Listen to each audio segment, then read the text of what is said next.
folder under O2R. The only addition is a donation from Hopkinton Rotary to Team Osram, $500. Great, thank you. That's it. Any correspondence this evening? There's a number of correspondence in the correspondence folder, one of which is sharing concern with the reduction of the assistant coaches for the athletic program at Hopkinton High School. One concerns about the French exchange, which we can address during the agenda, and another concern about the district protocol regarding the coronavirus, COVID-19, and our approach there. Great, thank you very much. In the packet was 3 sets of minutes. I'll take a motion for the Hopkinton School Board to approve the minutes of the public hearing held on February 20th, 2020. So moved. Second. Any further discussion? All in favor? Aye. Any opposed? Motion carries. Take a motion for the Hopkinton School Board to approve the minutes of the regular board meeting held on February 20th, 2020. So moved. Second. Any further discussion? All in favor? Aye. Any opposed? Motion carries. Thanks, Jim. Thank you. I'll take a motion for the Hopkinton School Board to approve the minutes of the non-public session of the February 20th, 2020 school board meeting. So moved. Second. Any further discussion? All in favor? Aye. Aye.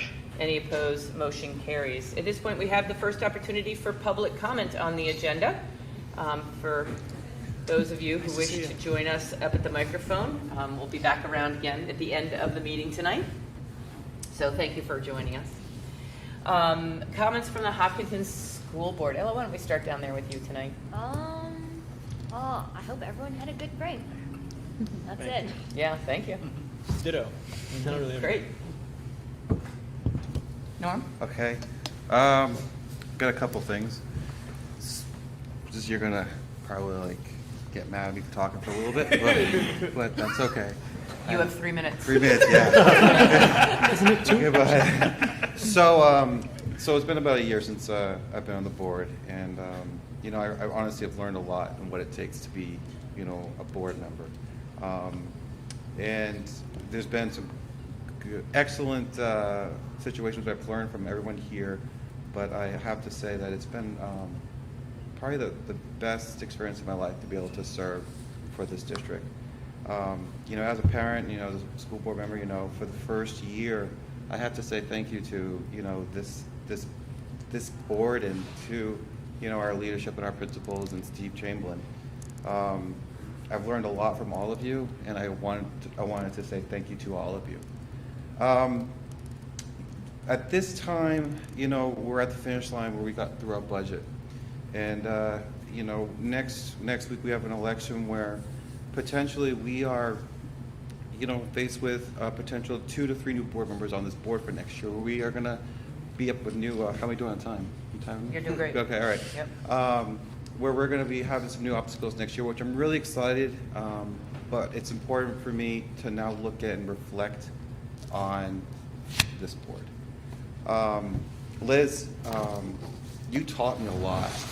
You really, really did.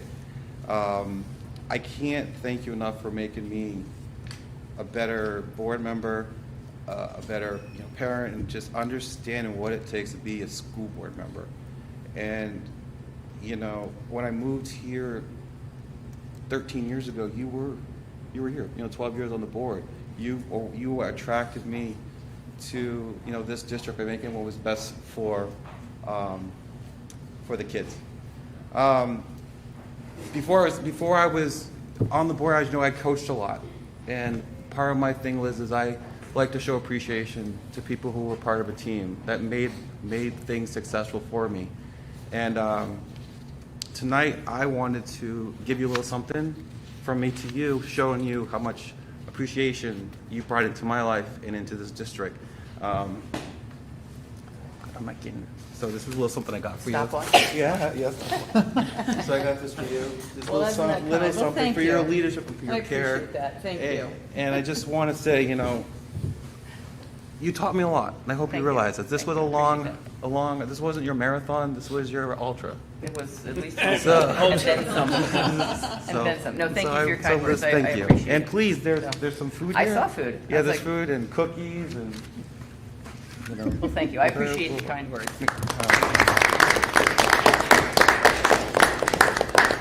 Matt? Well, I don't know how to top that. Is now the time? Just say that Steve, you're or here. It is. Just say that you're here. It is, yeah. That's a good thing. grateful to be here.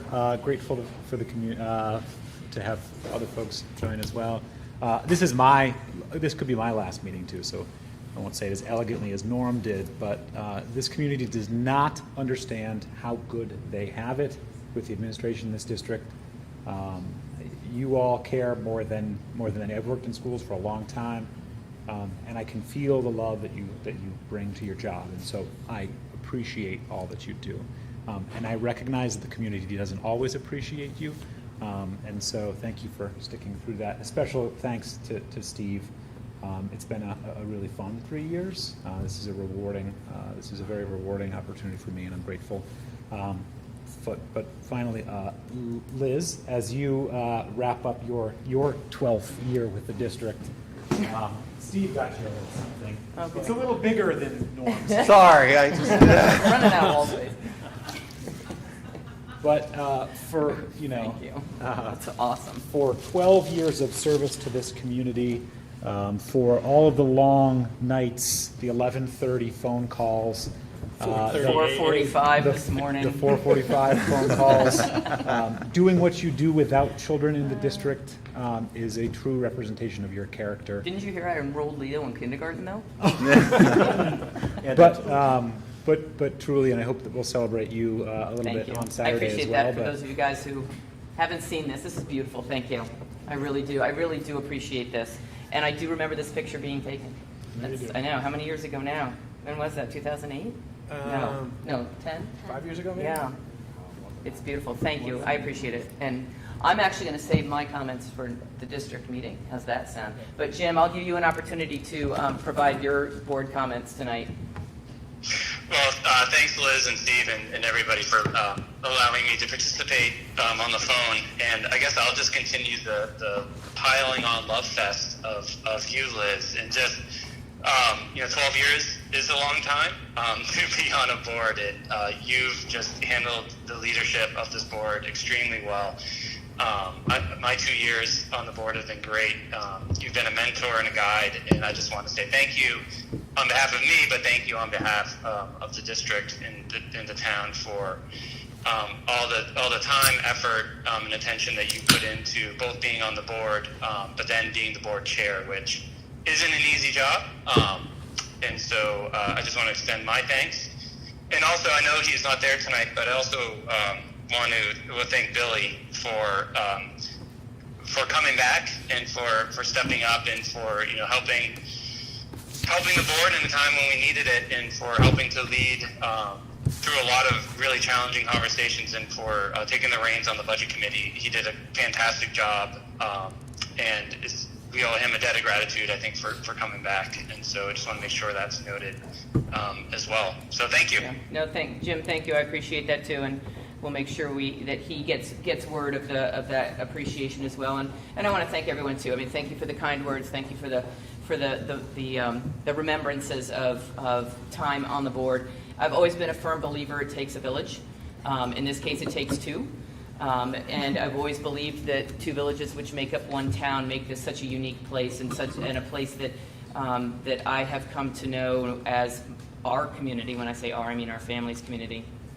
And the time that I've spent not only just being a community member, but also being part of the leadership of the community, and recognize that it does take many people in various places at various levels to make a community like this as special as it is, including a lot of the community members that continue to be involved and bring great ideas to the table, and bring their talents and their expertises to our schools and to our to our athletic organizations and to our town organizations. And I just believe that this community has something that a lot of other communities don't have, and that is that we have people that are really fully invested in making this community the best that it can be, from far left to far right, to top to bottom, and everywhere in between. And I owe a debt of gratitude to that too. I've always been a person who's been very invested in a community, and this one hasn't disappointed at all. So I want to thank everybody who's been supportive of what the board has been tasked with over the last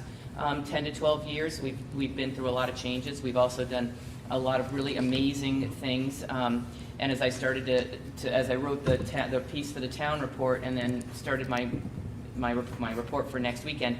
It's amazing when you sit down and really look at what a group of people can accomplish when you're working together. And it goes right to every single person in every corner of this town. And I think we've all learned from each other in some way, shape, or form. And one of the things I think we can always do more of and be better at is really listening and understanding and continuing to care the way we have and at the level that we feel is very representative of a community that we want to be part of. And I really feel very strongly that we do a great job exemplifying that level of care for each other.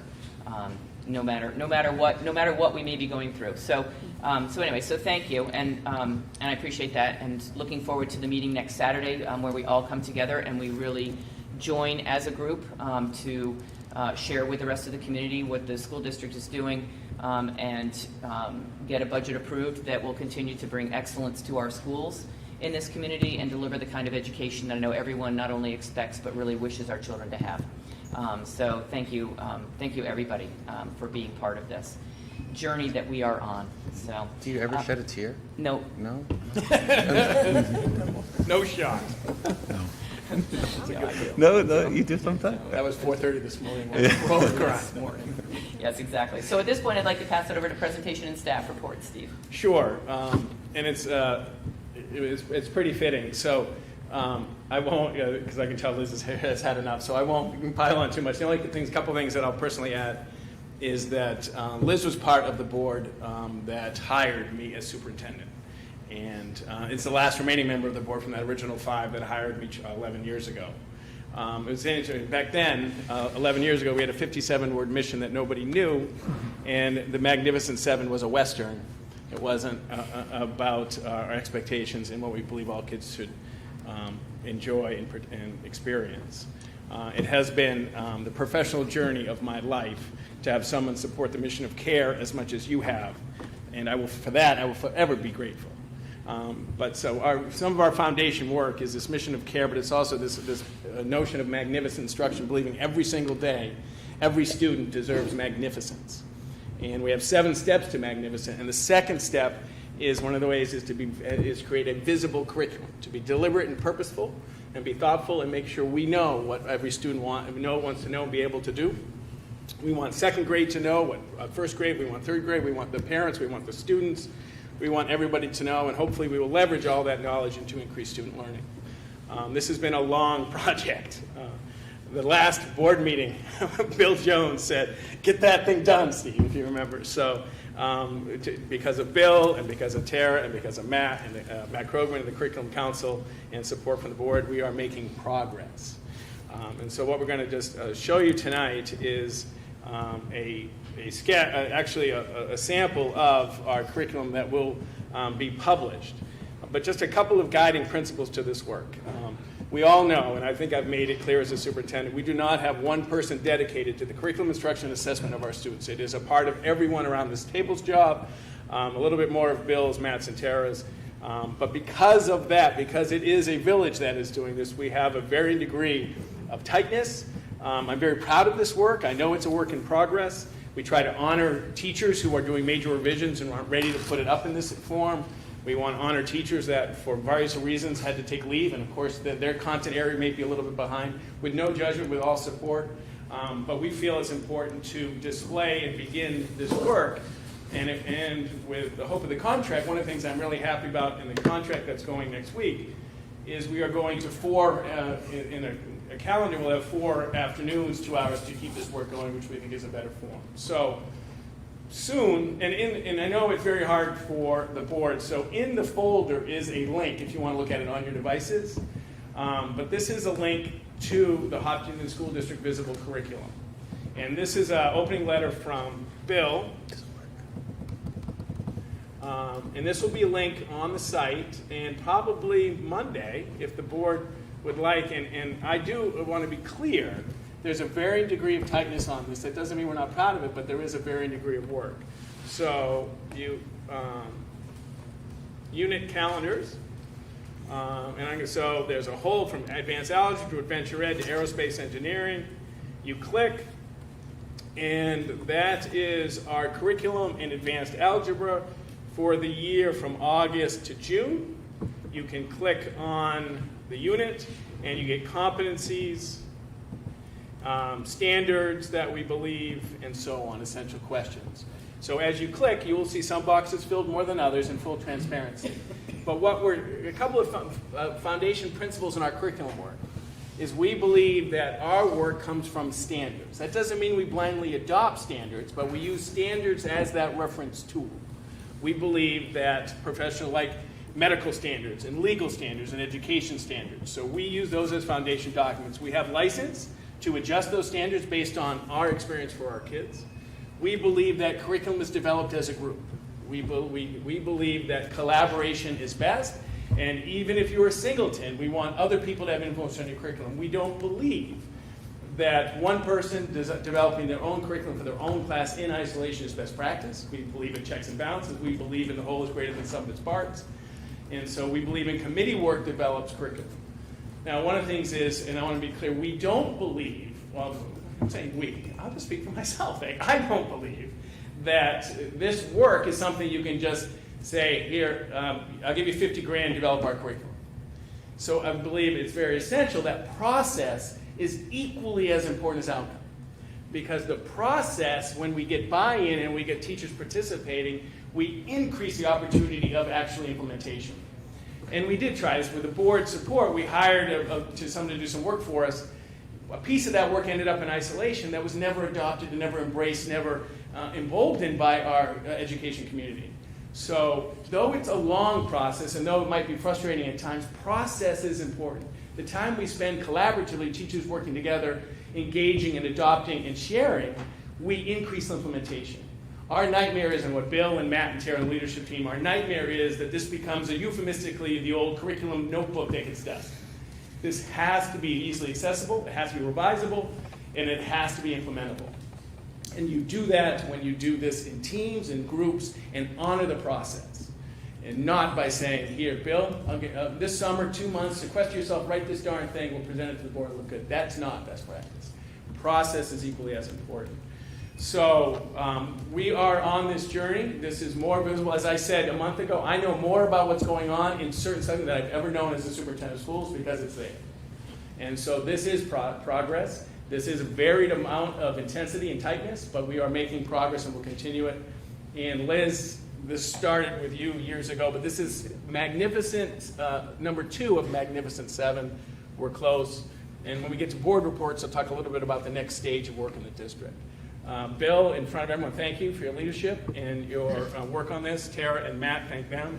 And everybody here who took a piece of this. But the cover letter, and people can play and look around. But we have some, I'd say by Monday, we'll have some curriculum visible in Hopkinton School District. Who can see what is completed at this point in the district? So Once we put this up, anybody. anybody can within the district. And No, anybody. Anybody. Okay, Anybody. so that was my next question, was when Tara and Matt gave, and Bill, you gave that really compelling presentation last year on this, there was a lot of conversation about the benefit of parents being able to see what, so when this goes up, parents will be able to access and see what has been completed so far. Correct. Great. They Awesome. don't see assessments. We're Right. not putting the test up there. No. But we have the foundation They can documents. see- they can see And what's we have happening. more work to do with central questions and enduring understandings. We have more work to do on aligning a certain content area with the standards. We've had some teachers on leave that want to come back and dig in. But Liz, under your leadership, we've got some curriculum visible. And so you feel that there'll be some resetting of timelines just in terms of when you have everybody, when this is up and everybody sort of regroups on where everything is? Yeah, I think this will never be done. Yeah, well, it shouldn't be. I It should think, always be a work in progress. and with a year from now, every quarter we'll have 2 hours of teams taking a look at their content that's- area, yeah. constantly revise, and we're going to get to revision instead of creation, and which we think will refine. Yeah, it's great. Do you all have any questions? Jim, do you have any questions for Steve or Bill on the? And, can you see it on your screen? I can, yeah. I don't know if I have any questions. I just want to congratulate Steve and Bill and the team because I spent a bit of time this afternoon looking through the link and looking through the information, and it's fantastic. Yeah, it's really good. As a parent, it's awesome to be able to sort of look at my kids' curriculum and have some insight into it. So thank you for all the work on this. Thank you. No, I appreciate it, and it's a work in progress, but there's something there. Any questions, Matt? No, No, that's great. just echoing Jim. I mean, this Yeah. is really exciting as a student, putting myself in this perspective too, understanding how things scaffold and build on one another, getting students to really like buy in and leverage this, I think is also a really powerful tool. I don't know if students, Will the students have access to it too? Yep. Yeah, okay. Oh, I great. was just about to say, I think a lot of students will really appreciate this. Just being able to look at, just like planning out what units can be when and all that, everything. I think it's gonna be great. Right, yeah, that's great. And do they access it through Aspen? Is that how you get Yeah, access it's going to be it? on our website. Okay. And that's how parents would also access it, is through the website? And we'll get a letter out, and I think Bill will probably do a screencast. Okay. He likes doing that So stuff. like students, yeah. Perfect. Great. Well, again, yes, I agree, Jim. Congratulations to all of the people involved. And it takes a lot of people to get this done, led by a strong team of you all. We appreciate it. So with your support, we'll make it public early next week Mm-hmm. with understanding that there are pockets and there are gaps with all those. I Because think if the cover letter explains kind of Yeah, where, it does. where everything is, and that'll help to answer some questions. So, great, Thanks. awesome. Next up, with our every other month, right, 1 month is building level board reports, and then it goes central office, building level, central office. This is the central office, and very much appreciate that most of this work was done over the break. So I appreciate the administrators carving out time and sending to this. But we'll start with Michelle's report. So I apologize. no. I know. it's that time of the year. I changed my 3 items in each category, but I didn't look close enough on that. Actually, I didn't change the thing before it. So it actually says we're amidst budget season, so that's obviously not correct. We're always in budget season. always in Well, that is true, but I just point that out. No I worries. noticed that after, We're in budget season as far as I'm concerned until Saturday. but I'd happy to answer any questions. No, and I just want to, Michelle, I just want to thank you for all your work on the building committee. I think that your perspective from your view, your cat's bird seat, is really important, and it does help the board. I think to be able to provide that information and that perspective, and obviously the building committee itself, and just your work that you continue to do at such a high level to guide the board and our administration and through the budget process, through the budget committee presentations, always having that response, whenever possible when asked questions. I think that we are so fortunate to have your expertise here by our side. I know it's been a tremendous, support for me personally with you there, and I just want to thank you for being that person. So, and I know you're working hard with privileged, yeah. software people too. So, Oh, yes. trying to get some of those reports done. And that was a project that started a couple years ago at the request of the budget committee that was, Yeah, I attached still to our staff. keep So, emailing them, yeah. asking them for updates Yeah. because, yeah. Yeah, so thank you. I know that that's a side project relative to a lot of the other things going on. Any questions for Michelle?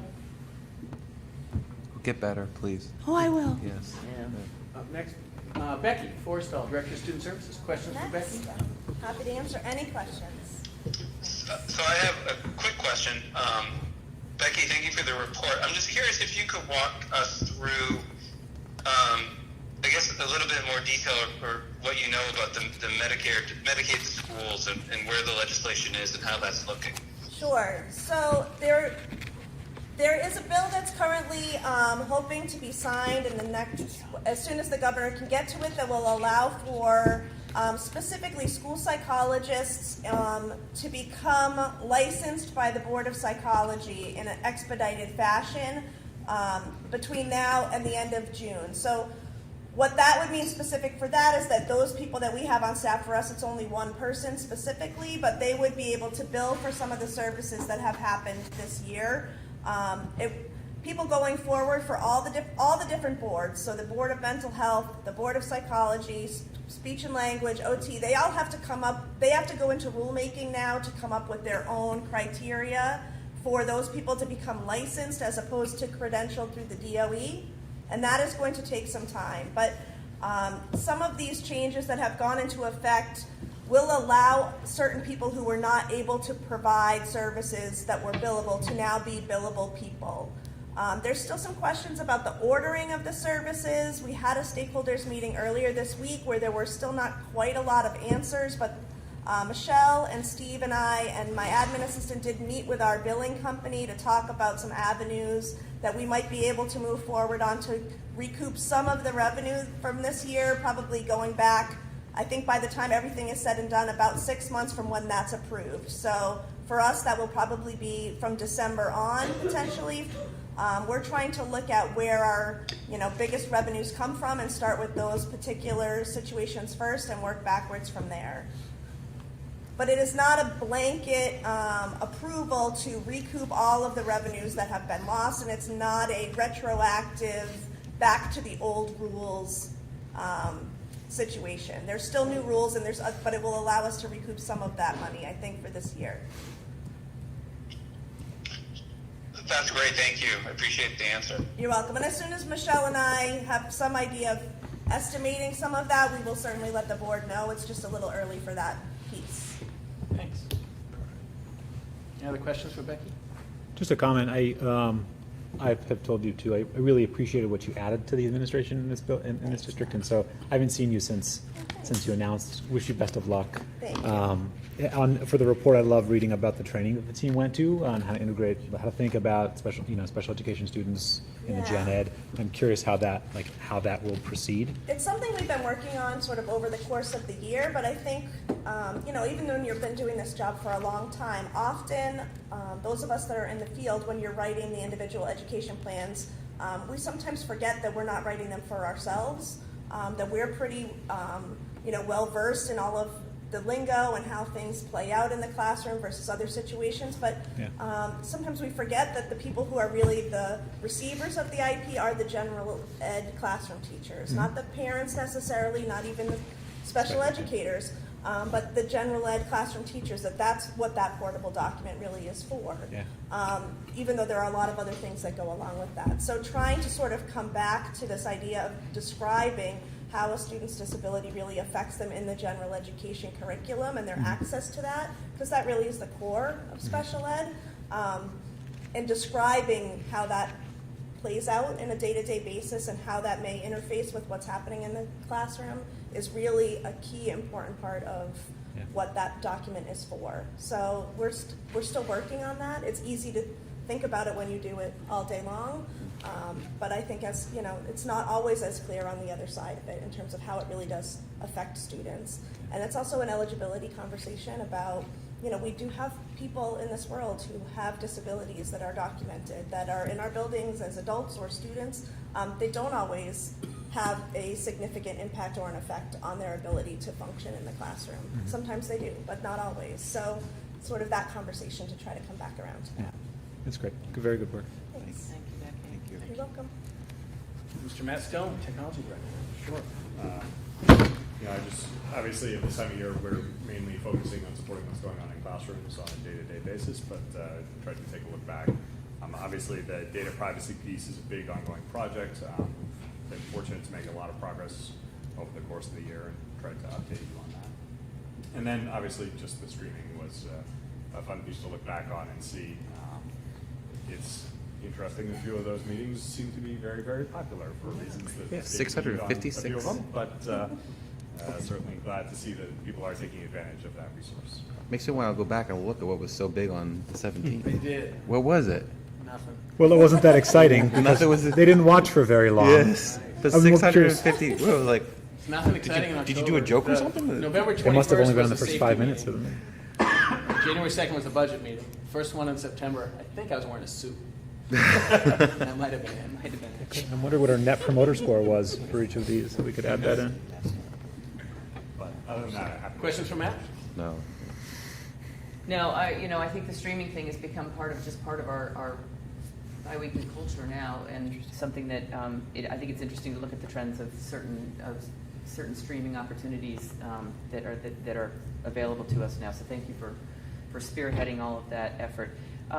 Technology plan. I know that's something that comes up where are we in that cycle right now?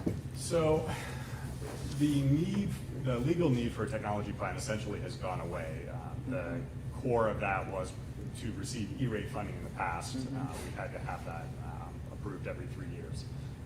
The state essentially has said you no longer need to do a formal plan that met all the ridiculous requirements that they had that were 36 much more formalistic than necessarily helpful for strategic planning.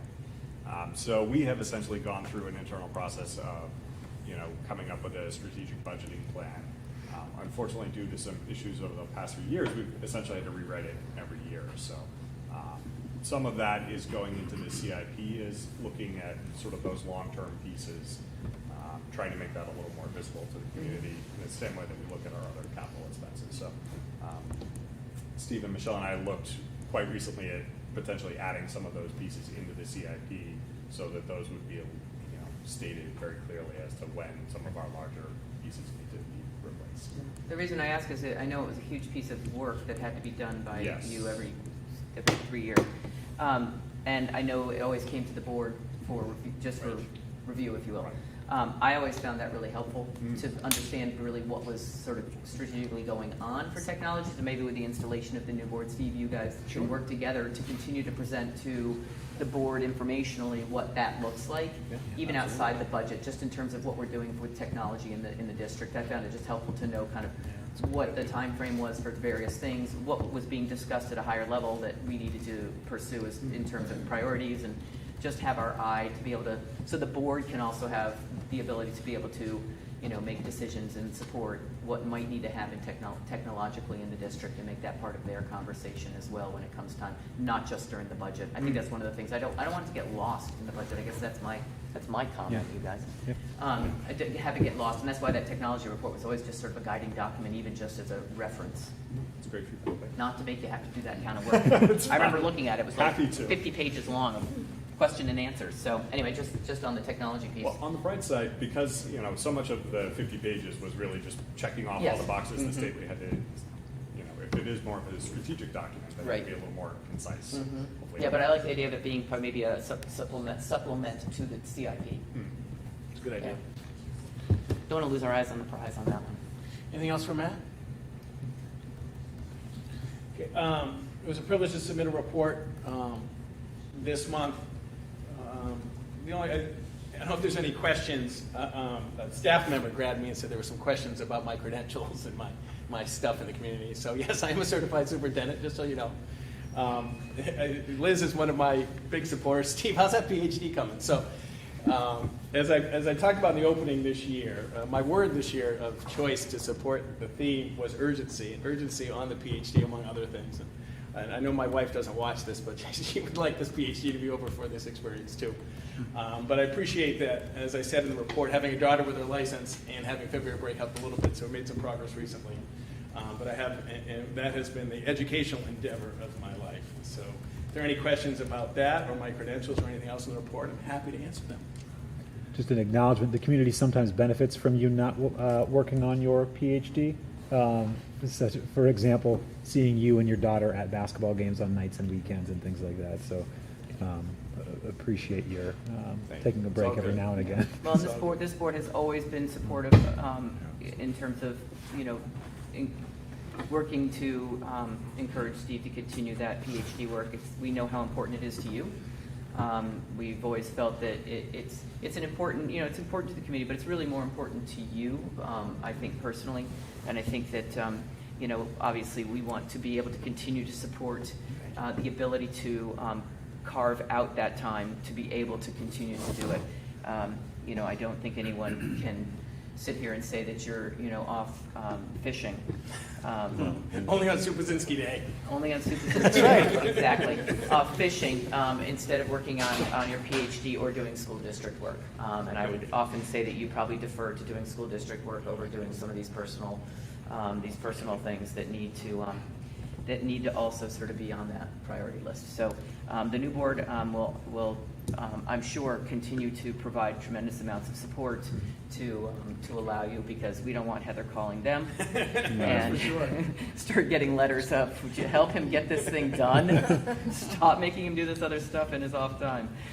So anyway, so thank you. I don't think there's any question as to how many hours and days a week you put into district work. And Steve, I think it's important to also know, the amount of time you give to us, your family should always come first. I appreciate it. That's always important, that you know, the amount of time, you work 70 hours a week for this district. It's a lot. I hope you always know that family's important. I've appreciated that philosophy. I think we all have around this table as a leadership team, the importance family plays, and that allows us to feel good at both places. So I appreciate that. All right. Any other questions for Steve? All right, onward.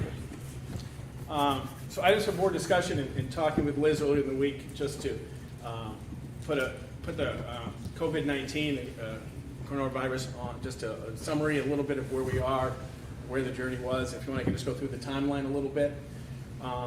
So over break, received some guidance from Commissioner Edelblue. I think it was the 29th. I think it was Leap Day. Read that, looked at that, talked with a couple of my colleagues. There was also an announcement of a webinar on Tuesday. I know we'd get updated information then. So read that, came into work on Monday with a couple of things connected to that. Checking in with the nurses to see, whenever I get everything, I forward it to the leadership team and forward all the nurses to get their interpretation and their expertise. And check in with Michelle and Chris regarding the French exchange was on the list. Early that morning, we got word of a family that traveled to Italy, and with questions about traveling from Italy, where is attendance in the quarantine, in the 14-day quarantine. Reviewed the guidance from the state. Again, reviewed the guidance, talked to Amy Cook, the high school nurse, talked to Chris, talked to Sheila, talked to Nicole, talked to all the nurses, talked with the family, talked with you, and felt comfortable following the guidance and then getting that notice out. We sent a notice. The first email, I think, was Monday around 1-ish, after you and I had spoken, saying that we were going to monitor the situation and follow the guidelines as presented. I also, on Monday, worked with our maintenance staff to remind and reinstitute and discuss our disinfective strategies, adding more hand sanitizers, working on that piece, working with our elementary administrators just to start thinking about how we're going to deliberately teach. We talked about it today at leadership. Deliberately teach proper, again, hand washing etiquette and other etiquette to make sure it's an instructional based place. So that was through Monday. Tuesday, attended the webinar. Neil Cass from the town side was on the webinar. 1,500 people were on the webinar. They went through step by step. There were specific questions regarding the incident that many schools are dealing with people who traveled to Italy. Are they on quarantine? It was an hour-and-a-half webinar. At 1:30, I checked in with the family, checked in with the nurses to make sure we all interpreted it the same way, that the key was symptomatic versus asymptomatic. If a person is asymptomatic, it is monitored with temperature taking and continue that protocol. That was Tuesday. Wednesday, we received another notice now. We're monitoring Wednesday night. Talked with the nurses about the new protocol, changing now with the new guidance saying that if you travel, there's now a 14-day quarantine for those who travel to Italy, level 3. Worked with the family, talked with the nurses, talked with the administrators, talked with Liz, and this morning, I think before 6, we sent out the revised protocol this morning. Again, updated with links this time to the CDC and the DHHS guidance.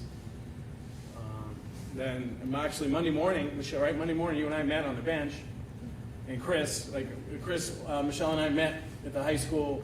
Where are we? Leaving the 19th, right? Was the plan? I'm sorry?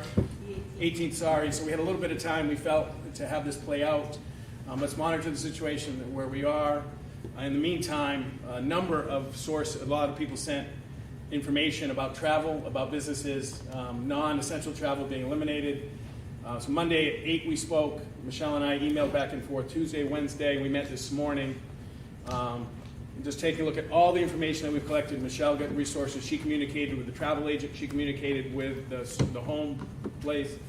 Chris and I and Michelle met this morning and felt that the best course of action for the French exchange was to postpone it until November, hoping there'll be time enough for everything to adjust, that travel to France at this time, especially I think since then, even Chris told me at leadership today that they're talking about France going to level 3, and the number's there. So we actually made the decision before, but it was confirmed with that. So the recommendation to the board tonight is to postpone the French trip. We hope in November. Well, that's the date, and we'll obviously keep an eye on it there. And also during leadership, the question came up about the German trip. The German trip is in June. We looked at JHU, the Johns Hopkins, and the spread, and actually there's more cases right now in Germany than France. And there's right now, because of our timing, the Germany was scheduled to go in June. We are in a short 1 week or so, Chris, window that full refund if we make the decision tonight, and then we can do that. So the recommendation that we had was the same. Even though it's June, it's not the 18th, it's June. We don't see being comfortable enough. We actually, based on the JHU stuff, it's probably going to actually get worse, and we got to take advantage of that. Almost 100% refund. I think it was up.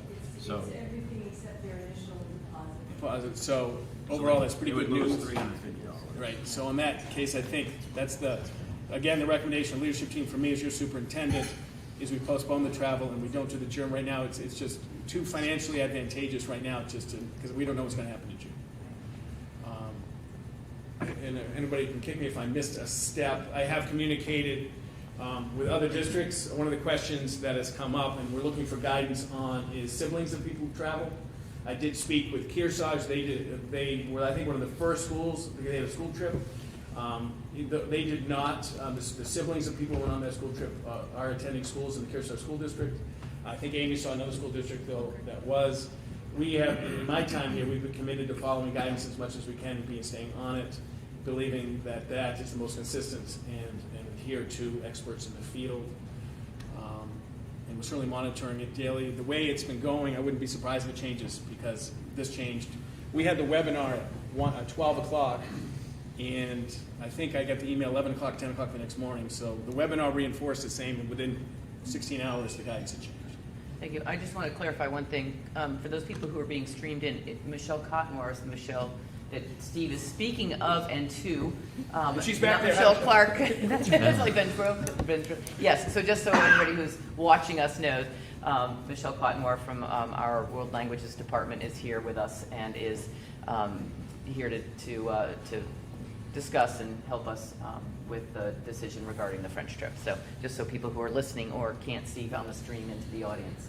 So what I try to do is just walk through. I think, Liz, since Monday morning until this board meeting, I think you and I have spoken 10 times.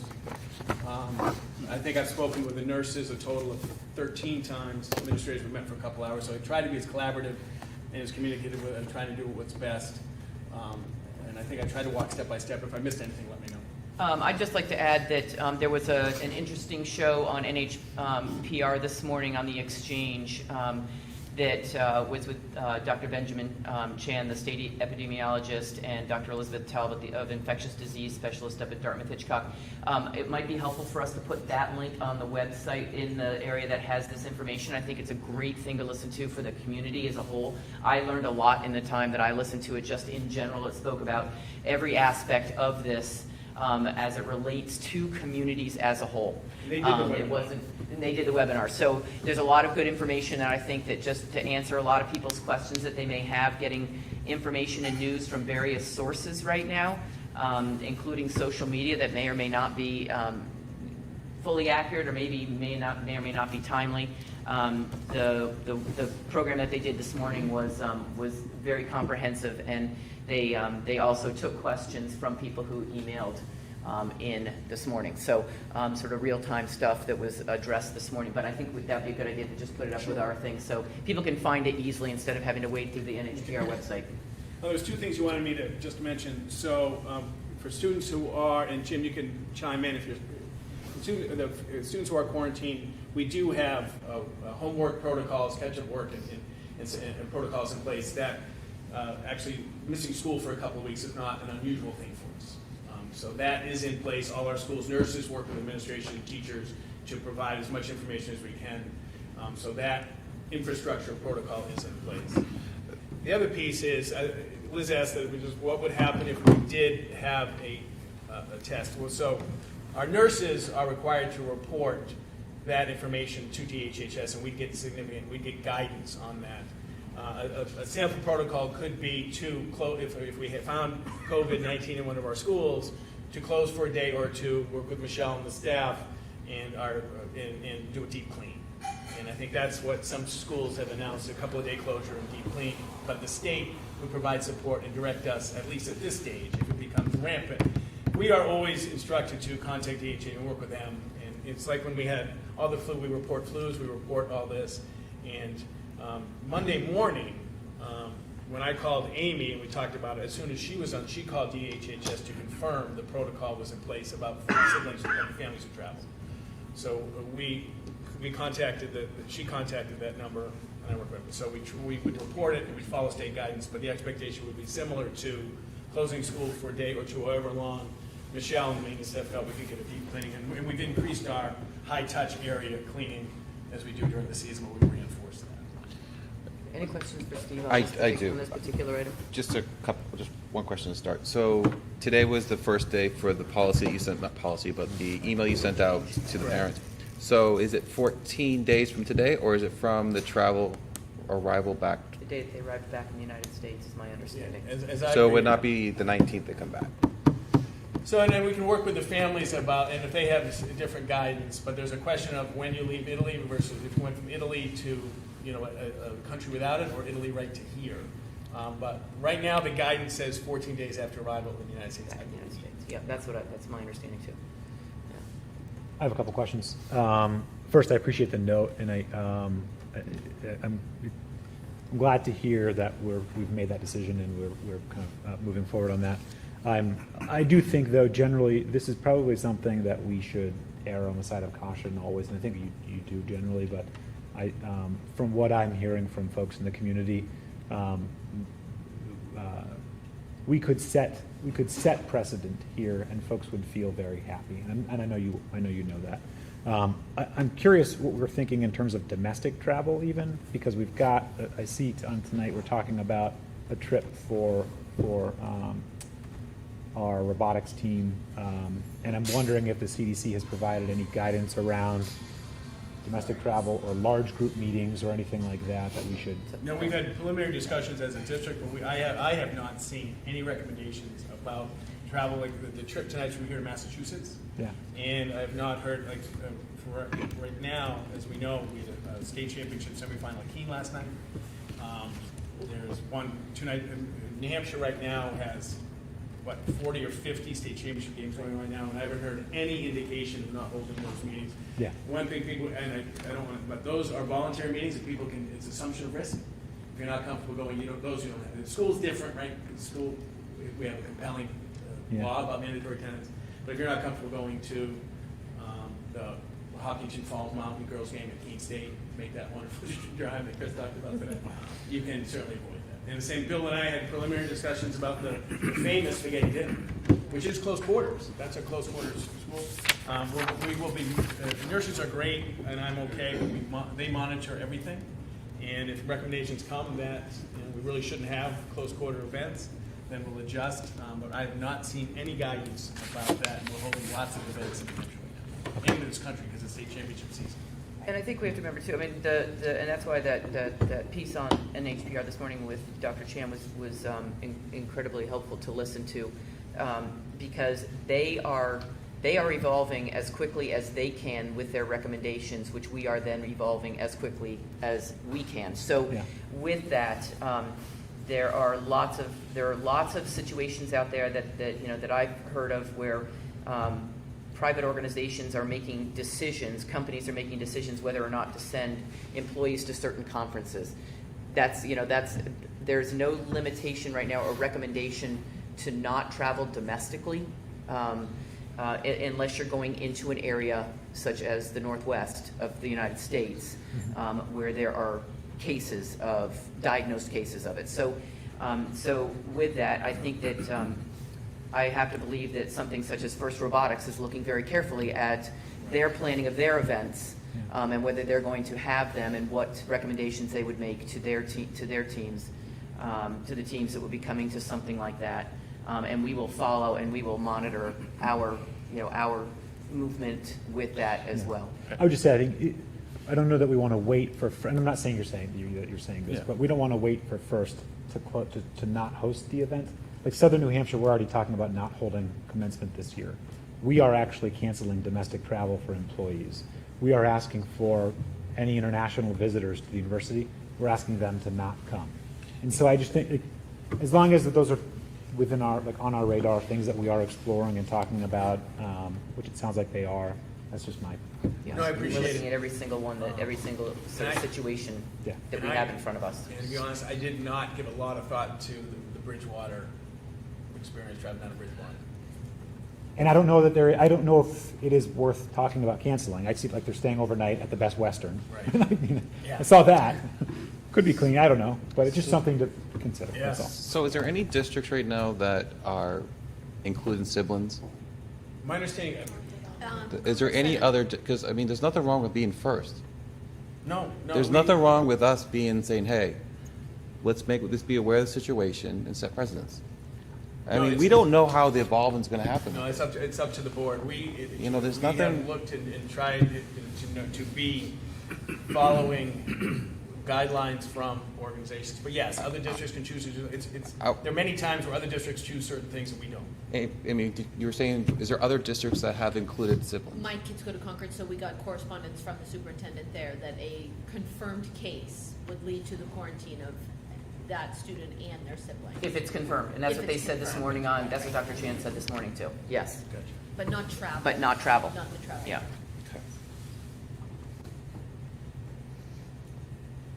I don't know, so as of right now, we're not privileged to know the numbers right now, right?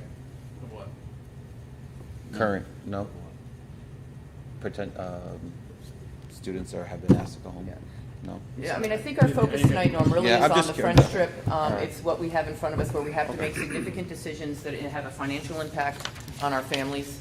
Got it. That, and as Steve and I've said, you know, Yeah. we have been monitoring this, you know, and You guys have informing the done- board and the community as we get additional recommendations and suggestions.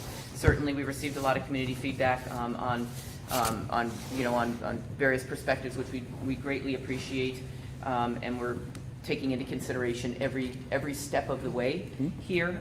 And I think that what we want to make sure is that we really deal with the things that we have to make a decision on tonight, because and they said that on that show this morning. It's very easy to get into the, you know, what will happen if, what will happen when, what will happen if, what will happen when. But right now, what we need to make a decision on is whether or not we're going to allow Germany the and kids to France. go to France, and whether or not we're going to allow the Germany. kids to go to Germany. That's something that we need to do with right now, and with Steve's guidance and leadership with the nurses and the principals, keeping the board informed, us making sure, and community members who brought information to us too. I mean, it's a lot of information out there. It's a lot of information gathering, and taking into consideration a lot of aspects. Which, you know, the first thing may be the next thing that we need to talk about and discuss. What that timing is. It's timing. And I agree, it's fine with what you said, Liz. I guess my question is, how many seniors were going on the France trip? Michelle, probably Because, and what's the ramification? Do they not, they won't go, so they won't have the opportunity. Right. will they get any money back, or would they get any? So I don't know how much they will get back. One of the things that we do is we require them to buy travel insurance, which they all have done. Okay. But unfortunately, an epidemic or a school canceling a trip is not considered a reason for which to reimburse. So the seniors will lose some money. I don't know how much. The travel agent has said that she will work with me to get back for them as much as she can. That being said, things like the airline tickets were already purchased. I mean, they were paid for a while ago. So it will be up to the airlines what they decide to do. And the airlines are also changing almost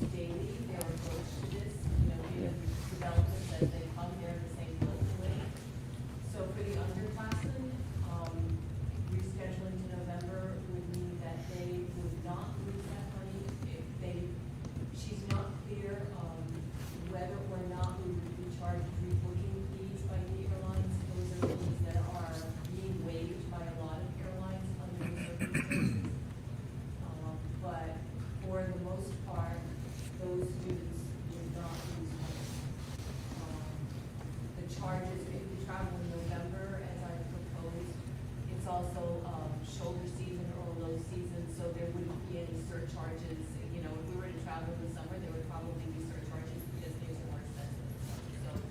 So for the undergraduates going, I don't see them losing any money. But for the seniors, unless they bought, even if you bought, there is travel insurance that you can buy that will cover cancellation for any reason. But even if they bought that insurance, they would be reimbursed less 25% is my understanding.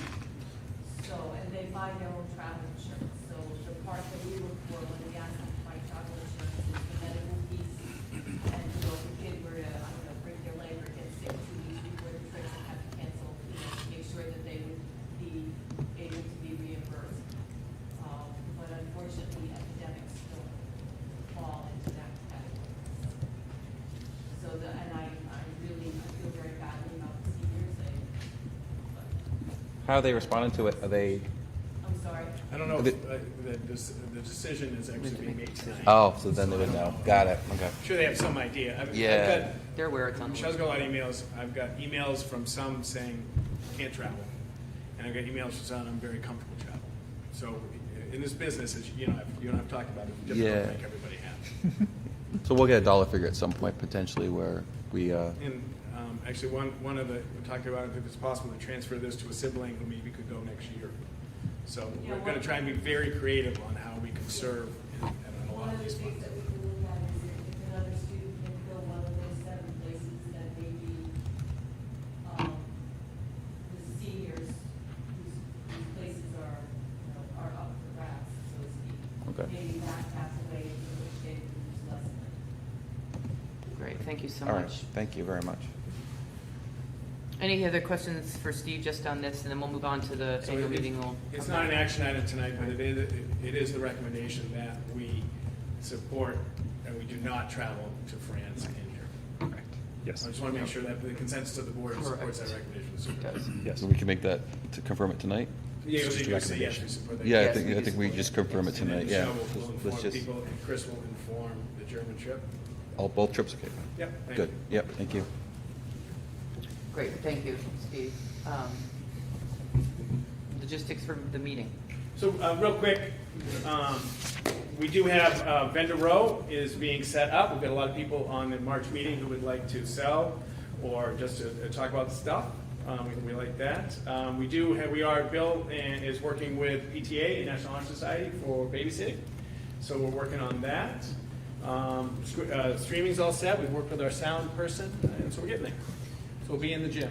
So streaming will still be in the or some in the Yeah. room where the kids are being watched. Yep, anywhere once. Yep, it's a link, so that's easy. Okay, perfect.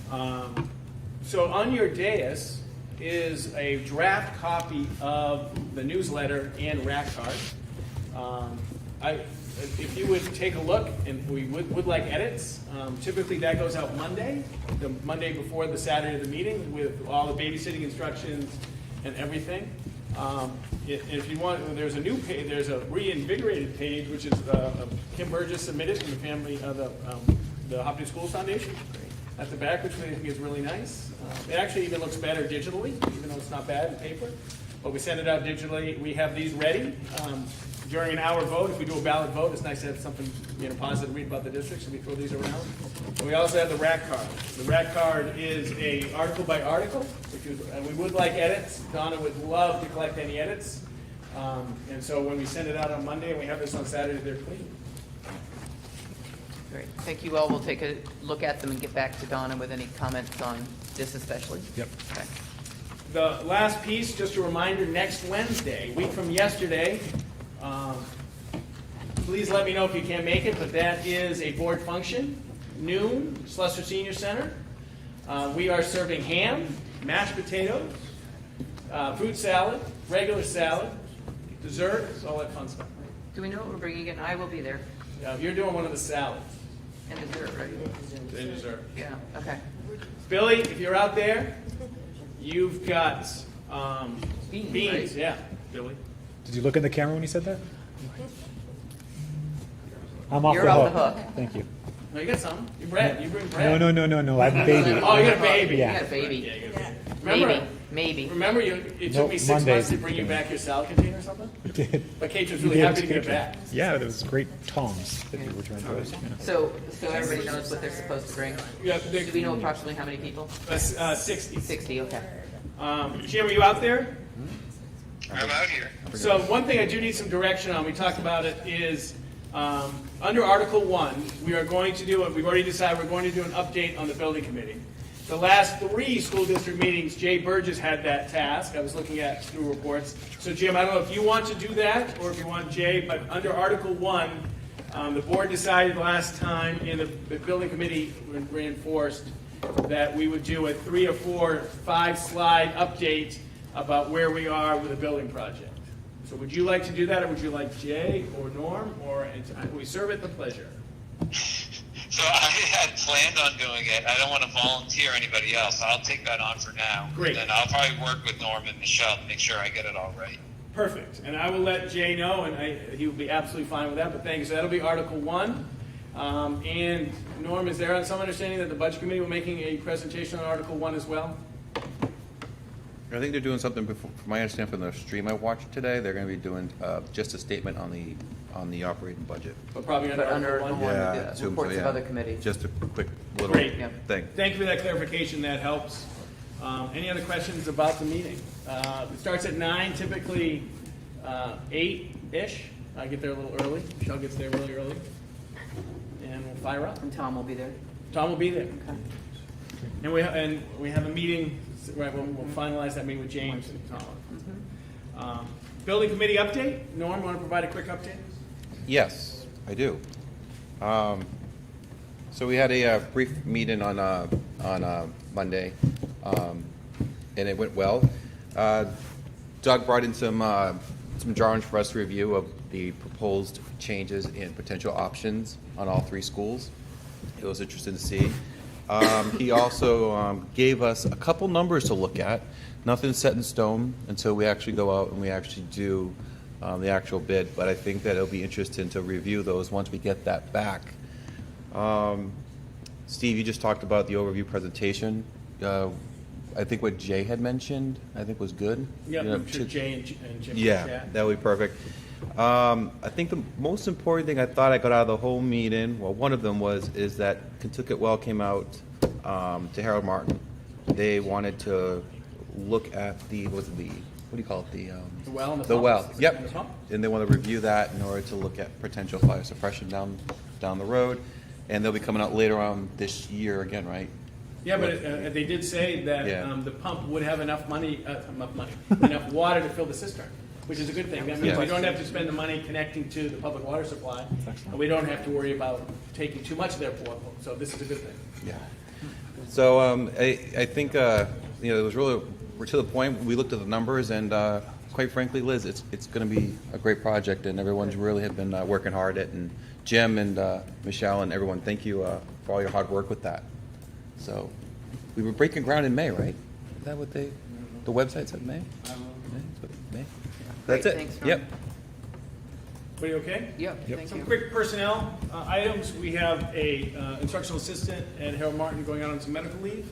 In our HES contract, if someone is reduced, reduced because of a position, they get callback provision. So we are calling back a staff member to serve at Harold Martin, supporting, and that's a contract tonight, a long-term subcontract.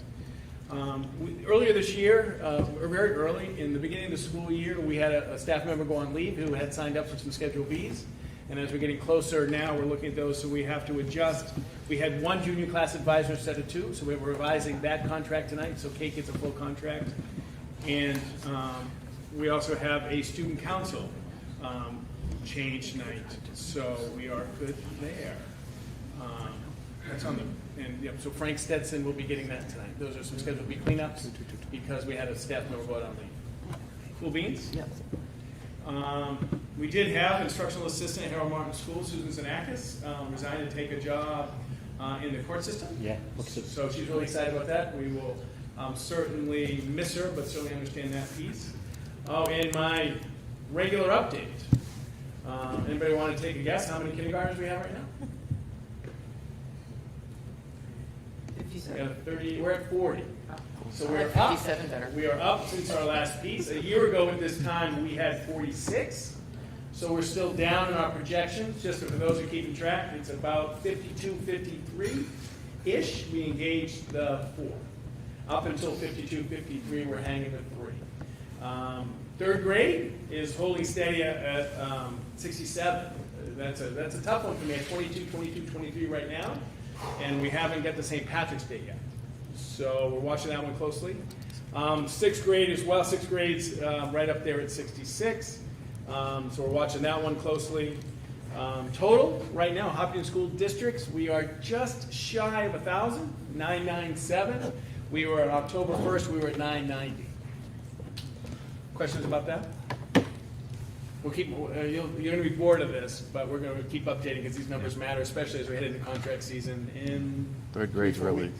Steve, when was the last Third grade time you concerns. sort of had conversation with some of our local real estate professionals? We usually, I know in the past, I know you've talked to them a little bit on a regular. I just have. I'm linked into a couple of their sites, and I've seen a lot of things popping up. So I was just curious, like, is it a good time to check in and find out from them where sort of the real estate movement is in the town? Yeah, we haven't talked. I get an update on every listing in Hopkinton and Bow. I don't know. I'm just interested in those two communities. So every morning I get an update of any new listing in those two communities. Okay. So if there is 3 or 4 houses go on sale in Hop, I get noticed the same thing in Bow.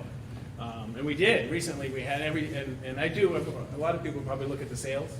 I look at the real estate sales in the paper to see where we are. Yeah, But I know we haven't. Mary that and was, Joni. That was innovation back then. Remember, you used to look at those guys. Yeah. Well, I just think it's good information again for the board. It's a was little bit of a fun. reality check as to really what's going on, as opposed to what people think is going on. Because I think it's really easy to think what might be going on and not really have all the information. And I think it's helpful to know really what's going on. Yeah, I enjoy doing that. At one point, I did it, and then like the budget committee took it over. Remember the budget committee? They really didn't want me. Well, I know that we have a couple professionals here in the community that are happy to provide updates as to what's going on. So I don't know, maybe something just to get an update for the board on. Thank you. Real quick, a couple of financials. We're accepting just the residual of the investment of the New Hampshire Charitable Foundation. The $1,681 goes to fund the Sue Pazinski Award and expenses there related, plaques, notices, and the stipend, and that happens in May, so that's exciting. And as I said earlier, the addition to the agenda, the $500 donation to Team Osram from Rotary. And the last thing is we are requested for the U.S. First to go Bridgewater. And there is no guidance that I have known about car travel locally. Okay. That's all I got for you. Any questions for Steve on either the personnel, the financial, or the overnight trip? Nope. All right, good. I'll open the floor for the second round of public comment tonight. For anybody who would like to come up to the microphone, just please state your name if you would, and be happy to entertain comment. Thank you. It's okay. They can hear you. How's that sound? Yes. Very good. Thank you. I'm Dennis Goddard, and I wanted to thank, first of all, our superintendent for the detailed and lengthy description of all of the individuals from whom you've gotten information, and to you as well for the information about the seminars that you've gone to. I don't believe I heard much today, or frankly read in either of the 2 missives that were sent by the board, in terms of concrete, specific facts about the virus that we are facing. In particular, things like, I think the community would benefit much from knowing things like, what is the progression of the disease? In what ways does it differ from influenza, which it resembles genetically about as much as mice are related to moose? You did mention asymptomatic, which is nice. I'm sure an exegesis about this kind of word and what it means and how long one can be asymptomatic and still transmit the disease would be the kind of information that would be fantastic to share with the community. Do you agree? Do you see it perhaps as an oversight that has not yet been shared with the community? And would you consider sharing it? A few other points, if I may suggest. things that if we're going to get ahead of this, rather than be reactive about it, may I suggest that we take into context that there are asymptomatic carriers who have been shown to be asymptomatic for periods of up to 3 weeks. I understand that we have decided 2, but up to 3 weeks can transmit the virus by breathing next to you. Has that come up in all the information that you've had so far, that this is something that you can transmit without necessarily touching someone? Has that been mentioned? Would it be useful to mention to people in the community that asymptomatic people can transmit this to you by breathing next to you, and that you may not know for another 2 weeks? This is useful information. It's useful to know that when people die of this disease, it's because they drowned. It's pneumonia. This is, right, that may not be most immediate. You're talking about domestic travel. You know what would be great would be to know that there's a hot spot in Washington state right now, and the governor's considering, or possibly has now actually declared, state of emergency.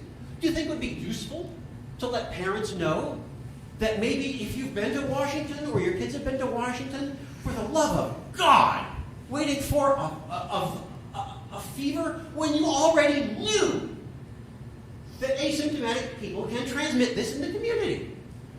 Personally, I lay the deaths of any seniors or immunocompromised folks in the laps of those who had information like this and abdicated the responsibility for thinking rationally, which I lay at your feet. I would ask that whatever information you glean from all the wonderful sources that you're getting, and I believe that all of the sources of the stuff I'm saying is just from the CDC's own website. Okay? So it would be fantastic if this information would be shared with those. And one last thing, if I may. I noted in your most recent mail that you took extra care to remind all of us parents of the fact that if our children are ill with flu-like symptoms, but we have not been to China recently, that it's a non-excused absence without a teacher's signature. Do you think that might be something for which in a few weeks you might ask contrition? While I have your attention, speaking of viruses and their transmission, I have a question for our IT department about its vastly increased attack surface since a year ago. It's an honest question. Has the firmware in the Illustra Dome cams been updated in the year since the surveillance equipment was installed to watch our children? I'd be interested for the answer. That's all the input I have. Thank you very much. Thank you. Dennis, we'll put the link up for that show that was on this morning on NHCR. Perhaps you could do as others are expected to do in mismanaged situations. Take a lot of information, condense it into something, and distribute it to the community. That would be fantastic. I'd appreciate that. Thank you. Sure. Anybody else like to provide any input?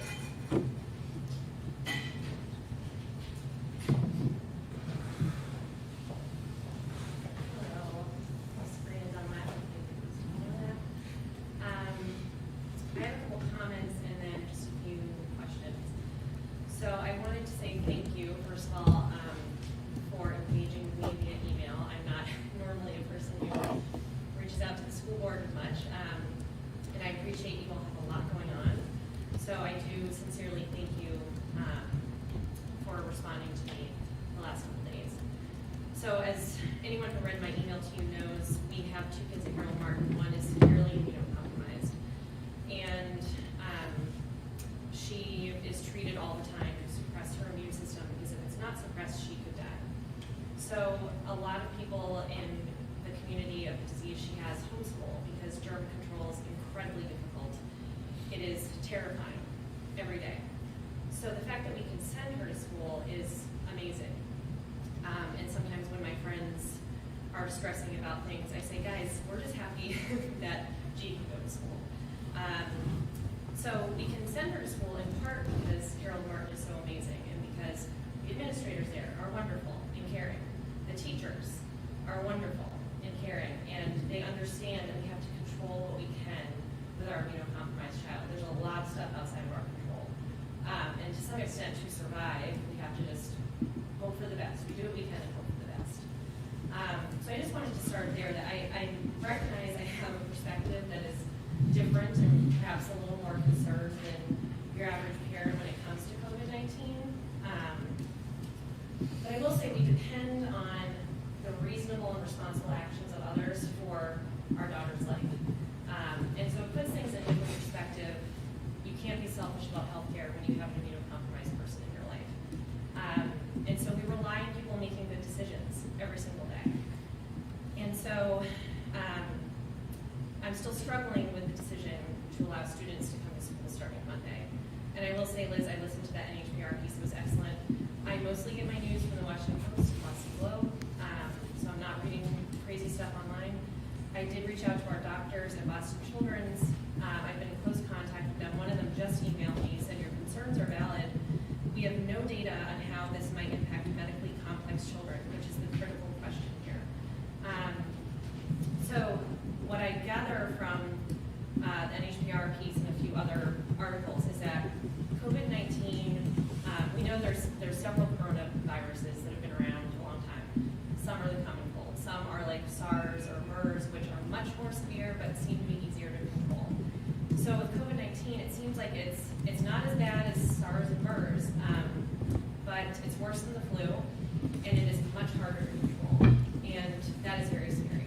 I read a Journal of American Medical article, Journal of American Medicine article that was based on data from China, and it said what they found is that around 80% of people have mild symptoms, but 20% have serious or critical symptoms. So for someone with an immunocompromised kid, that is terrifying. Knowing that they have no data of how this affects medically complex kids is terrifying. I can guess what would happen if our 7-year-old got COVID-19, and it really, really scares me. So I also know I heard, I think it was an NPR piece, it might have been a different piece, but that this is easily and sustainably transferred. So we're talking about something that people can transfer when they're asymptomatic. I understand the focus, and the folks today, the epidemiologist and the DH person said the focus is on symptomatic people because that is easier to target and easier to control. But I just want to acknowledge that asymptomatic people definitely can transfer this, and you're talking about an incubation period from 2 to 14 days, perhaps longer. And so I emailed you all several questions, and one of the questions I asked was about the decision-making process, and I gather that the sort of default is to look to guidance from the state and other guidance. And so I had asked about putting guidance aside, what did the administration think was the best thing to do in terms of allowing students to come back to school? And the answer I got was the state specifically addressed the situation in the technical advisory. So I don't know what that means, but I would like to ask again, putting guidance aside, thinking from a common sense perspective, did the decision makers think it was in the best interest of the district and the 900 and something students who didn't go to Italy to have kids who are in high-risk countries return to school Monday? That's not a rhetorical question. So, I mean, and I'm happy, I mean, Steve and I, either Steve or myself can address it. And Sabrina, I appreciate your input. And, you know, we've received a lot of feedback from, from community members about the information that we disseminated on Monday. And again, you know, whether or not we made the decision to follow the guidelines that were provided to us. And I had a long conversation with a community member yesterday. And in some ways, what I'm trying to sort out is if people are disappointed in us making the decision to follow the guidelines of what the state is recommending, then really we need to talk at a higher level as to what the state is recommending. Because as educators and people who make the decisions regarding the what's best for our school community, we we make it on as a whole, obviously, what's best for the whole of the community. So without singling certain people out, there are various situations that may or may not occur with a situation like this. One of the things that came through, I thought, fairly clearly in that piece this morning was that this is just evolving by the minute. So that the decision that we made Monday was based on the information that had been communicated to our administration, had been communicated from the state down, from DHHS and CDC, and in the correspondence this morning, there are links to those websites that give you where that information is coming from, in addition to the advisories coming from the state itself. So I understand. I completely understand. We've been listening and trying to to balance the information that we're receiving. I appreciate the fact that you're not getting your information from Facebook and things like that. So I didn't mean that comment to be directed at anybody in particular, but just in general what is out there. But I think that we certainly, as a board and as administration, we hope we never will have to deal with this situation ever again. But there are always situations where the school district and or the community as a whole need to make decisions based on information that is given to us by people that we consider and trust as experts. And so the idea that I, as a school board member, would levy a medical decision based on information that I think I know more of is a difficult and awkward and likely not a great decision. So we use the information that we get from the experts, Department of Education, the DHHS, and the CDC, which they're getting it all from CDC, to inform those decisions.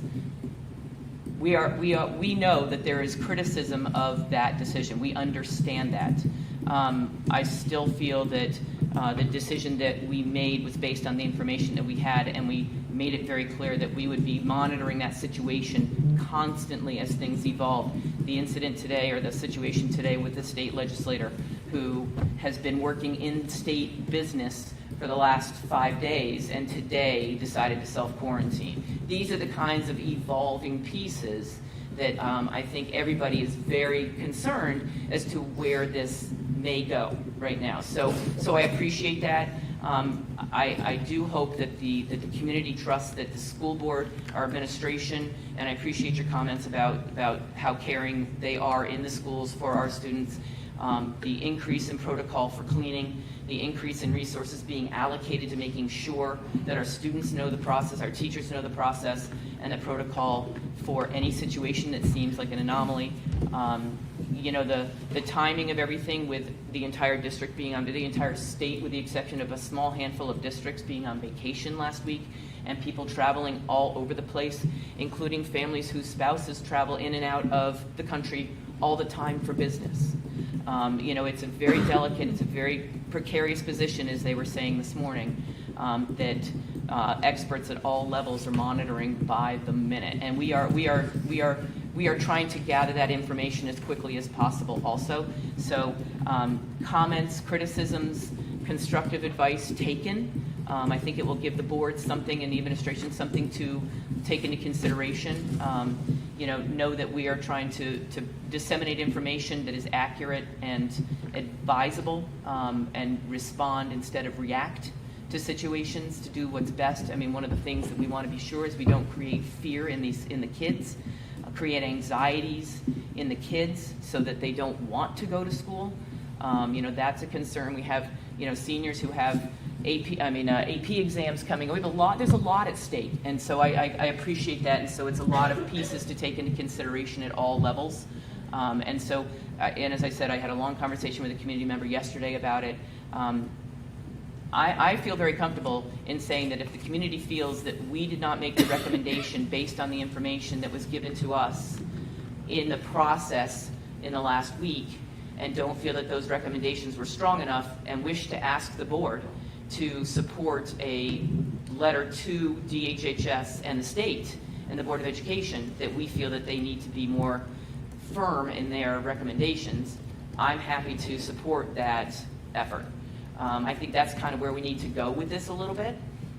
because I think that we need to make sure that we are taking into consideration all the information that we have, and with that, balancing the community needs. Sorry, I didn't mean to make that long-winded to your that was question/answer. No, that was helpful. I appreciate it. I guess I think our folks on the ground who know our schools, like, at Harold Martin, kids who are 5 to 9 do this, lick their hands, touch the railing. I mean, it's like germ control in elementary school is just a different beast than anywhere else, really. And so I guess I just hope, and I do believe, that you take into consideration what is best for Hopkinton, not just looking at guidance, but thinking about like what is best for the town and the students here. I believe you all do that. I just hope that in a situation where it seemed like if I had been on the school board, I would have been very loud and strongly suggesting that we start with keeping kids home while we make decisions, because now the two faces up, two genies out of the bottle, ship has sailed, whatever. And so I know other schools did ask kids to stay home. There were public school districts that did. I know Dairyfield did. I heard Shaker Road. So there were schools that were ahead of this Sunday night telling people, you stay home if you were in one of these countries, including Italy.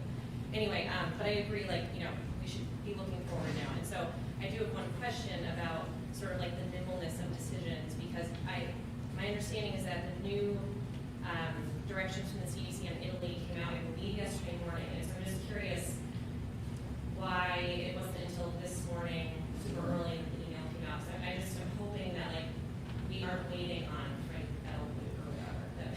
No, that's purely a matter of timing, and being able to make sure that we have all the information that which is why it went out at 4:45 this morning, because both Steve and I were essentially out of pocket yesterday afternoon.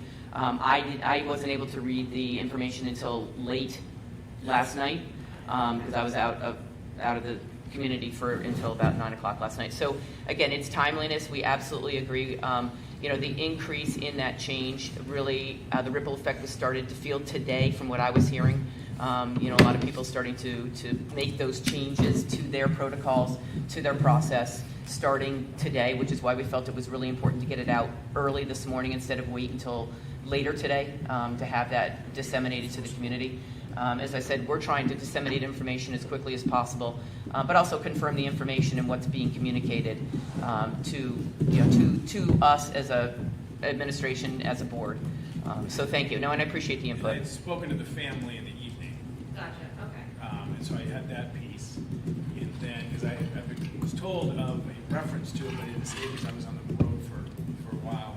But because of that, I could talk to the nurse yesterday in the car, talked to the family in the car, talked to Liz in the car, and then this morning texted Liz at 4:25 and wake up. And then we co-wrote it until 5:15 this morning.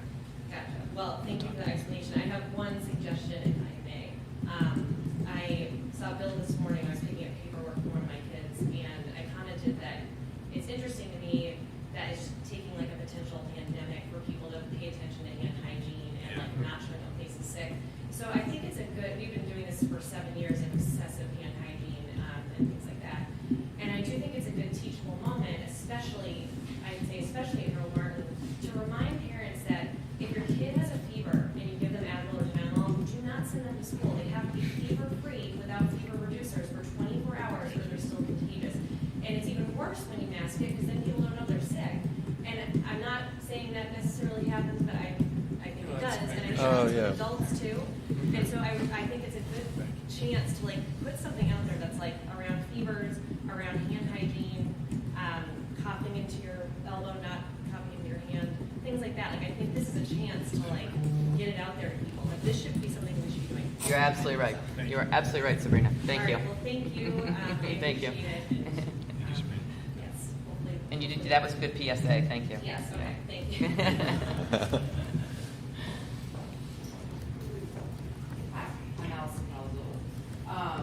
So I know I've written all of you. Was not pleased with the way that this was all communicated and should have been communicated before the Monday returning to school. Parents have phones, we have technology, we check our email communication. I work in communication.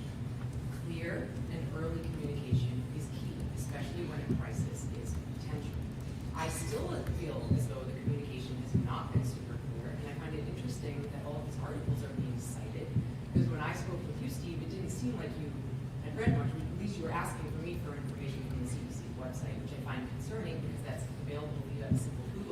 that was a veiled threat to try and get me to give you information that you thought I was inaccurate on. I didn't appreciate that. Okay, well, I'm just saying, like, I spoke with Bill, and Bill was great. Clear communication, wrote me right back, perfect explanation. But I emailed Bill first because I knew that would happen. I don't get the sense from you that that happens. I don't get good, clear communication from you, so I really need better communication across the board. And so I guess that's my looking forward. Now that potential risk has, kids have been in school for 4 days, would we consider a deep clean now? Not taking a day off, maybe the germs are there. If the kids had it, why would we wait to deep clean? What's the point of waiting? Since you made the decision 4 days after kids have been in school, why not? Is there a reason not to? I'm actually asking. To deep clean every school? Clean the school. Well, you made the decision to allow the kids back in school, and then you changed the decision 4 days later, but the damage has potentially been done. So why wouldn't we keep cleaning now? Well, I appreciate your input. We'll shut down school for a couple of days, is that what you're saying? No, I'm saying even on the weekend. Essentially, I'm not really sure how you get it done. That's kind of your job to figure out, but I'm just saying it seems like it would be a good idea to do a deep cleaning now, or as soon as possible, rather than waiting for someone to get sick. And I have one off-topic thing that has nothing to do with the coronavirus, but the traffic light outside, not the traffic light, but the blinking yellow light outside of Harold Market. Yeah. Has that been fixed? No, but we are working, we found out what happened. They took Okay. the meter off. Okay. There's no meter. We are working with the electric company to get a meter installed. Okay. We can't get it working until the meter, we're trying to find an electric company to put in the meter. Okay, thank you, because, we're on it. again, Thank you. my husband has been trying to communicate since September, but hasn't heard anything. Oh, well, we've talked. No, I know, but he hasn't heard any updates on whether or not it's fixed, what was happening. I was hoping to have some more progress, but we Right. did at least find No, out but that that, there's no but see, meter. but that update is helpful to know. Like, even if, going back to the coronavirus, even when it broke out, even just to tell people, we are on it. We're working on a plan. Like, I work at Dartmouth, okay? It's up there. They have a plan. They're not telling everybody exactly what that plan is because they don't want to freak people out. But they're saying we have one for this instance, this instance, this instance. And we're working on it. And they will slowly then give information that as it is needed. It just seems as though that would have been much better than how it was handled. Sure, thank you.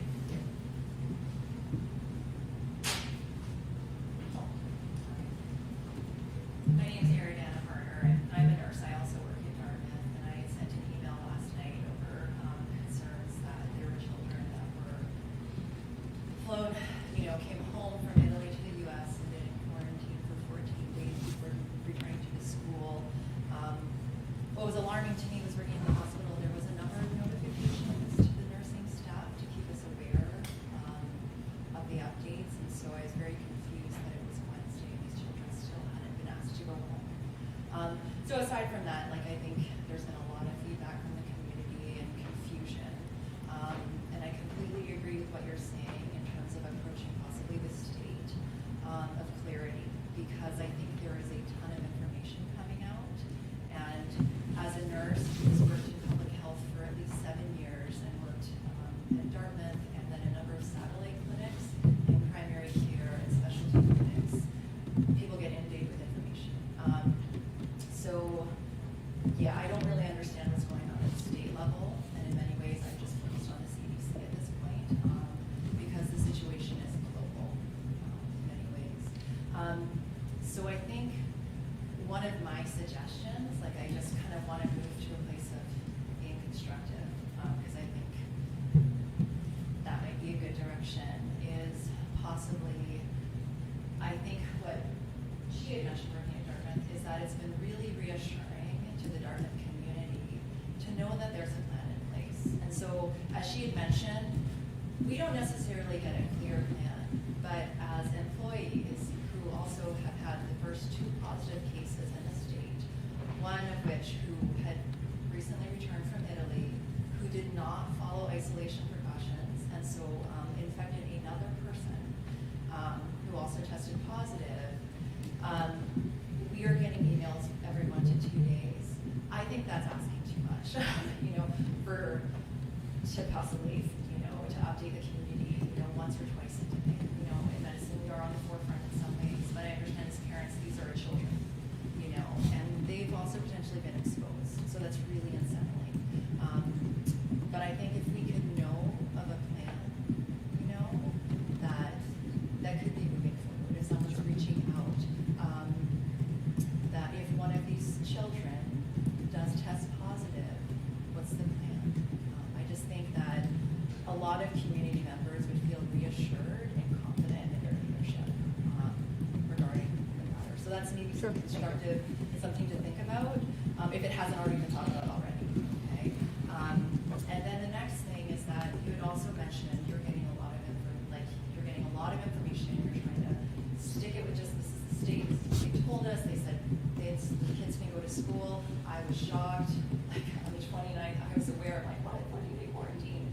So at Dartmouth, you have the high infection prevention team, and I'm just wondering if there's any interest in reaching out to that community because they deal a lot with public health. I am currently researching joining it, and if there could be a point person, possibly from that team, that could work with Hopkinton, work with the nurses. I don't understand how the nurses were measuring temperatures for 3 days and not checking the CDC and knowledgeable that Italy was level 3.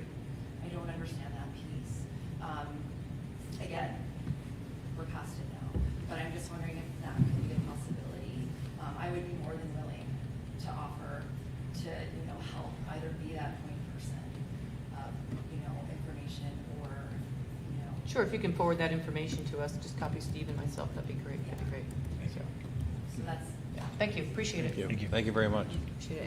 Any other comments tonight for the board? And we'll know this. We'll move on to action item. Thank you all for coming tonight. We do appreciate the community feedback. The board learns a lot every time we go through situations that involve the community as a whole. We learn a lot from our community members. We're very fortunate that we have community members that are involved in a lot of aspects of our state, whether it's healthcare, legal, you name it, nonprofit. It's amazing. We have such a caring community that they want us to know and make sure that that we have all the information that we need and that we're doing the right thing. So thank you. I'll take a motion for the Hopkinton School Board to approve the superintendent's nomination of Steve Bergathon, long-term instructional assistant substitute at Harold Martin School from March 4th to April 15th, 2020. So moved. Second. Any further discussion? All in favor? Aye. Any opposed? Motion carries. Take a motion for the Hopkinton School Board to approve Frank Stetson, student council advisor, one position for a full stipend for the 2019-20 school year. So moved. Second. Any further discussion? And this is the addition or the increase in Yeah, this is actually, this is a replacement. for Schedule B. Yep. All in favor? Aye. Aye. Any opposed? Motion carries. Take a motion for the Hopkinton School Board to approve the revised contract for Kate Sintros, junior class advisor, one position, full stipend for the 2019-20 school year. So moved. Second. Any further discussion? All in favor? Aye. Any opposed? Motion carries. Take a motion for the Hopkinton School Board to approve the superintendent's recommendation to accept HMS instructional assistant Susan Zanakis's instructional assistant Should say resignation. resignation. Thank you. Susan Zanakis's resignation effective March 13th, 2020. So moved. Must have a key word. Second. Any further discussion? All in favor? Aye. Any opposed? Motion carries. Take a motion for the Hopkinton School Board to approve the superintendent's recommendation to accept a $1,681.46 donation from the New Hampshire Charitable Foundation in support of the Susan Graham Pazinski Award for Teaching Excellence. So moved. Second. Any further discussion? And tremendous thanks to them. That is a wonderful award that is an honor for a member of our district to receive. All in favor? Aye. Sorry, Jim. All in favor? Aye. No. Any opposed? Motion carries. I'll take a motion for the Hopkinton School Board to approve the superintendent's recommendation to accept a $500 donation to Team 1922 HHS robotics team from the Hopkinton Rotary Club. So moved. Second. Any further discussion? All in favor? Aye. Thank you to the Rotary Club for that. Motion carries. Take a motion for the Hopkinton School Board to accept the superintendent's recommendation to approve Team Osram's overnight trip to Bridgewater, Mass, March 6th through 8th, 2020. You have to second the first one. Second. We just did that. Yeah, so No, we moved. just did the donation. Now I'm doing the trip. We have a different, yeah. Are you in the revised one? Your revised agenda. Oh, you don't have the revised one up. Eh? Pull the revised one up. There it is. There's a revised one. I just did the $500 donation, and then now I'm doing the trip. There you go. There you we got are. it. Sorry. I need a second on that. We had to make it special. Second. Thank you. Any further discussion? And I guess I would only suggest that there's consultation with First and to confirm that all teams are still. There hasn't been a change in the Yeah, I can speak. intent to go. Yeah, I can Okay. speak for sure. All in favor? Aye. Any opposed? Motion carries. Do we have a need for a non-public session Very tonight? quickly, yep. Are we? Okay. I'll take a motion for a non-public session for the discussion of matters as per RSA. You already did it. So we Yeah, don't we need gave to- the no support, motion? supporting Oh, his recommendation. I'll take a motion for the non-public session for the discussion of matters as per RSA 91-A:3, Roman numeral 2, letter, just A, right? Just A, Just A yeah. for personnel. It's moved. Second. Norm? Yes. Yes. Nat? Jim? Jim, you want me to call you from in there? Yes, that would be great. And yes to both And those yes. questions. Okay, great. Thank you. Yes. All right. Meeting adjourned. Thank you. Have a Seven snack. fourteen. Yeah, have a snack, have a sub, snack. have a Jim, sub, how are you? have a sub. Get a snack. Sounds great. Thanks, Steve. Yeah.